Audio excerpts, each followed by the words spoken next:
नमस्कार। कक्षा 9th के ऑनलाइन हिंदी शिक्षण में आप सभी का स्वागत है।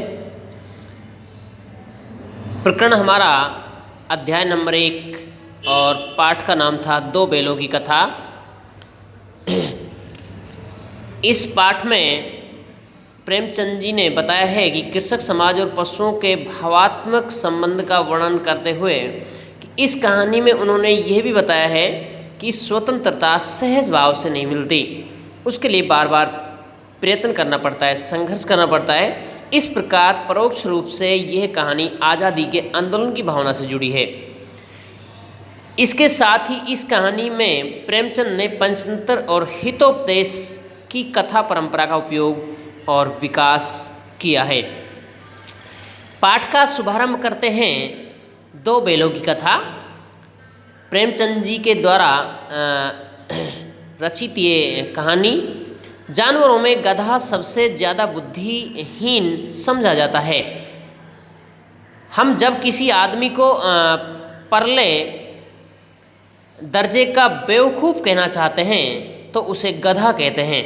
गधा सचमुच बेवकूफ़ है या उसके सीधेपन, उसकी निरापद सहिष्णुता ने उसे यह पदवी दे दी है,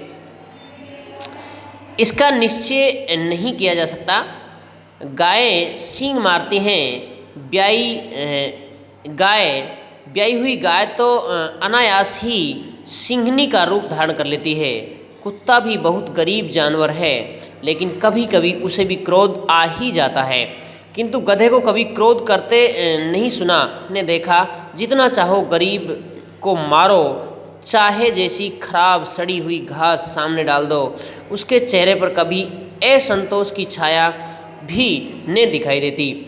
वैशाख में चाहे एकाध बार कुलेल कर लेता हो, पर हमने तो उसे कभी खुश होते नहीं देखा। उसके चेहरे पर एक विषाद स्थायी रूप से छाया रहता है। सुख दुख हानि लाभ किसी भी दशा में उसे बदलते नहीं देखा। ऋषियों मुनियों के जितने गुण हैं वे सभी उसमें पराकाष्ठा को पहुंच गए हैं,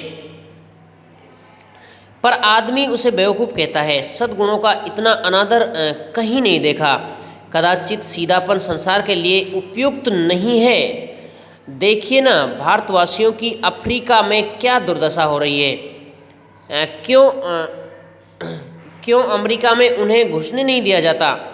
बेचारे शराब नहीं पीते, 4 पैसे कुछ समय के लिए बचाकर रखते हैं, जी तोड़कर काम करते हैं, किसी से लड़ाई झगड़ा नहीं करते, 4 बातें सुनकर गम खा जाते हैं, फिर भी बदनाम हैं। कहा जाता है वे जीवन के आदर्श को नीचा करते हैं। अगर वे भी ईंट का जवाब पत्थर से देना सीख जाते तो शायद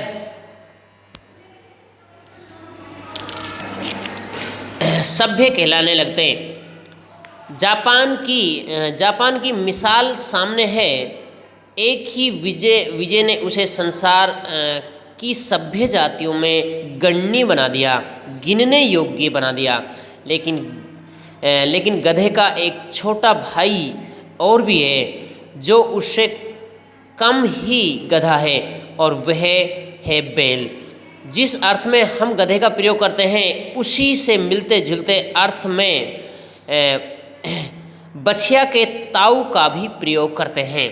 कुछ लोग बैल को शायद बेवकूफ़ों में सर्वश्रेष्ठ कहेंगे, मगर हमारा विचार ऐसा नहीं है। बैल कभी कभी मारता भी है, कभी कभी अड़ियल बैल भी देखने में आता है और भी कई रीतियों से अपना असंतोष प्रकट कर देता है, तो उसका स्थान गधे से नीचा है। इस पाठ में दो बैलों की कथा के बारे में और इस कहानी में हम आगे अगली वीडियो में बताएंगे। नमस्कार।